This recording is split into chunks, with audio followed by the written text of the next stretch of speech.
আল ফাশির শহর যেন রীতিমতো এক গাজায় পরিণত হয়েছে। হাসপাতাল, শিক্ষা প্রতিষ্ঠানের মতো স্থাপনায় চলছে সশস্ত্র বাহিনীর তাণ্ডব। শহরে ছড়িয়ে ছিটিয়ে আছে মরদেহ। আধা সামরিক বাহিনী আরএসএফ আল ফাশির শহরের নিয়ন্ত্রণ নেওয়ার পর থেকে অঞ্চলটি চরম অরাজকতার কবলে পড়েছে। দেশটির প্রশাসন জানিয়েছে, রোববার এই ঘটনার পর শহরটিতে এখন পর্যন্ত অন্তত ২,০০০ মানুষ হত্যাকাণ্ডের শিকার হয়েছে। আরএসএফ বাহিনীর বিরুদ্ধে উঠেছে বেসামরিকদের উপর নির্বিচারে গুলিবর্ষণ, বাড়ি বাড়ি তল্লাশি, নারীদের উপর যৌন সহিংসতা। ২০২৩ সাল থেকে সুদানের সেনাবাহিনী ও আরএসএফের মধ্যে চলছে ক্ষমতা দখলের লড়াই, কিন্তু এই ঘটনা শুরু হয় আরও ৪ বছর আগে।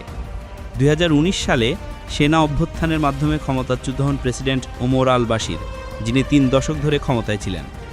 এরপর থেকেই দেশে অস্থিরতা শুরু হয় এবং গণতন্ত্রের দাবিতে আন্দোলন চলতে থাকে। অন্তর্বর্তী সরকার গঠিত হলেও ২০২১ সালের অক্টোবরে এক অভ্যুত্থানে সেটিও ভেঙে পড়ে। এই অভ্যুত্থানের কারিগর ছিলেন সেনাপ্রধান জেনারেল আবদেল ফাত্তা আল বুরহান এবং আরএসএফ নেতা জেনারেল মোহাম্মদ হামদান দাগালো। তবে এই অভ্যুত্থানের পর ক্ষমতা ভাগাভাগি, বেসামরিক শাসনে ফেরার প্রক্রিয়া এবং আরএসএফ বাহিনীকে সেনাবাহিনীতে একীভূত করার প্রশ্নে দুই নেতা দ্বন্দ্বে জড়ান। ২০২৩ সালের ১৫ই এপ্রিল চরমে পৌঁছায় উত্তেজনা। শুরু হয় গোলাগুলি। দ্রুতই তা সংঘাতে ছড়িয়ে পড়ে। রাজধানী খার্তুমের বেশিরভাগ এলাকা প্যারামিলিটারি বাহিনী আরএসএফ দখল করে নেয়। প্রায় ২ বছর পর ২০২৫ সালের মার্চে তা পুনর্দখলে সক্ষম হয় সেনাবাহিনী। ২০১৩ সালে প্রতিষ্ঠার পর থেকে আরএসএফ ইয়েমেন ও লিবিয়ার সংঘাতে অংশ নেয়। তারা সুদানের বেশ কয়েকটি স্বর্ণখনি নিয়ন্ত্রণ করে।